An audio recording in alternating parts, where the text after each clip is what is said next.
സാധാരണ പാർക്കിംഗ് ഏരിയയിൽ ഞാൻ വണ്ടി ഇട്ടിരിക്കുവായിരുന്നു. എൻ്റെ കാറ് ഞാൻ അവിടെ ഇട്ടിരിക്കുവായിരുന്നു.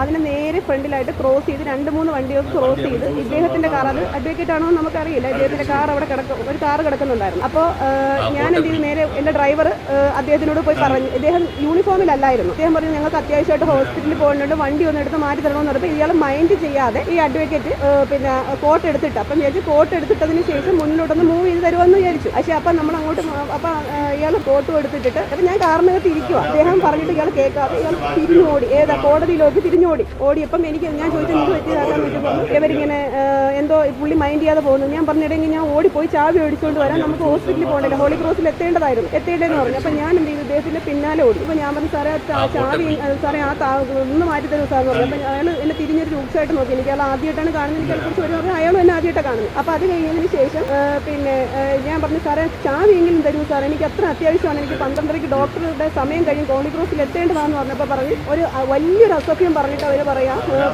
ഇവിടെ ആരുടെ വണ്ടി എടുത്ത് മാറ്റേണ്ടത്, നിങ്ങൾക്ക് ആരുടെ വണ്ടി എടുത്ത് മാറ്റേണ്ടത്, ഇവിടെ ഒന്നും നടക്കത്തില്ല, ഇവിടെ ഞാൻ ഇരിക്കുന്നത് ഞങ്ങളുടെ നിയമം തന്നെ, ഞങ്ങളുടെ നീതി എന്ന് പറഞ്ഞുകൊണ്ട് പുള്ളി പറഞ്ഞുകൊണ്ട് കയറിയപ്പോൾ ഞാൻ സാറേ പ്ലീസ് എന്ന് പറഞ്ഞുകൊണ്ട് ഞാൻ ഇയാളെ കോടതിയിലകത്തേക്ക് ഓടി കയറിയപ്പോഴത്തേക്ക് ഞാൻ അവിടെ നിന്നോണ്ട് അവിടെ പോലീസുകാരൊക്കെ നിൽപ്പുണ്ടായിരുന്നു. അപ്പോൾ ഞാൻ അടുത്തൊക്കെ പറഞ്ഞപ്പോഴും അവരെന്തോ, എനിക്ക് പിന്നെ കോടതിക്ക് അകത്തോട്ട് കയറാനുള്ള പെർമിഷൻ ഇല്ലല്ലോ, കാരണം ഞാൻ വാദിയല്ല പ്രതിയല്ല കക്ഷിയല്ല ഒന്നുമല്ല, അതുകൊണ്ട് ഞാൻ അതിനകത്തോട്ട് കയറിയില്ല. അപ്പോഴത്തേക്ക് ഞാൻ അവിടെ കുറേ നേരം നിന്നിട്ട് എനിക്ക് ഹോസ്പിറ്റലിൽ പോകാൻ 11:30 മണി സമയം കഴിയുന്നു. അപ്പം എന്ത് ചെയ്യും, ഞങ്ങൾ ഇവർ വരുന്നതും കാത്ത് അവിടെ കാറിൻ്റെ മുമ്പിൽ വന്ന് നിന്നപ്പോഴത്തേക്ക് കുറേ നേരം കഴിഞ്ഞ് ഞങ്ങൾ ഇങ്ങനെ നോക്കും. അപ്പം അവിടെ വന്ന് ഒരു മനുഷ്യർ ഇത് ഇങ്ങനെ നിൽക്കുന്നത് എന്താ, നിങ്ങളിവിടെ പറ്റുപോയി, ഞാൻ നടുവിന് കൈ കൊടുത്ത് നിൽക്കുന്നുണ്ട്, എനിക്ക് ശ്വാസതടസ്സം ഉണ്ടാകുന്നുണ്ട്. എന്നിട്ട് അവിടെ ഒരു മനുഷ്യരും ചോദിച്ചില്ല. അവിടെ ഒരുപാട് വക്കീലന്മാർ അങ്ങോട്ടും ഇങ്ങോട്ട് പോകുന്നുണ്ട്, അവരെ സഹപ്രവർത്തകരെ എന്താണ് ഒരു കാര്യം അവർ ചോദിച്ചിട്ടില്ല. അത് കഴിഞ്ഞതിന് ശേഷം ഇവർ കുറേ നേരം കഴിഞ്ഞപ്പോൾ അദ്ദേഹം ഇങ്ങോട്ട് വന്നു. ഇദ്ദേഹം വന്നപ്പോഴത്തേക്ക് സാറേ നിങ്ങളുടെ അടുത്തല്ലേ ഞങ്ങൾ കാറ് മാറ്റി തരാൻ പറഞ്ഞു, എന്താ സാറേ നിങ്ങൾ ഈ കാണിച്ചെന്ന് വെച്ചു. അപ്പോൾ പറഞ്ഞ് ഒരു ചെറിയും വിളിച്ചുകൊണ്ട് പറയുകയാണ് എനിക്ക് മനസ്സിലായിരുന്നു കാറ് മാറ്റാനായിട്ടെന്ന് പറഞ്ഞു. അപ്പം നമുക്ക് ഏതൊരു മനുഷ്യർക്കും സ്വാഭാവികമായിട്ടും അയാളൊരു തെറിയും വിളിച്ച് പറയുമ്പം ഏതൊരു മനുഷ്യനും സ്വാഭാവികമായിട്ടുണ്ടാകുന്ന പ്രകോപനം നമുക്കും ഉണ്ടായി, അങ്ങോട്ടും ഇങ്ങോട്ടും പിടിച്ചുകളുണ്ടായി. ഓക്കെ,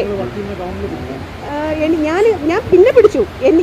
എന്നെ മോശമായിട്ട് പെരുമാറി, എന്നെ മോശമായിട്ട് തെറി വിളിക്കുമ്പോൾ ഏതൊരു മനുഷ്യർക്കും ഉണ്ടാകുന്ന പ്രതികരണമേ എനിക്കും ഉണ്ടായിട്ടുള്ളൂ, അല്ലാതെ ഞാനായിട്ട് മോശമായിട്ട് ആരെടുത്തും ഒന്നും പറഞ്ഞിട്ടില്ല. എന്ന് ഞാൻ തിരിഞ്ഞടക്കാവുന്ന ഞാൻ ലേഡി എൻ്റെ കൈ കയറി പിടിക്കുക, എൻ്റെ ഉടുപ്പിനെ കോട്ടിൻ്റെ ഗവൺമെൻറ് കയറി പിടിക്കുന്നു.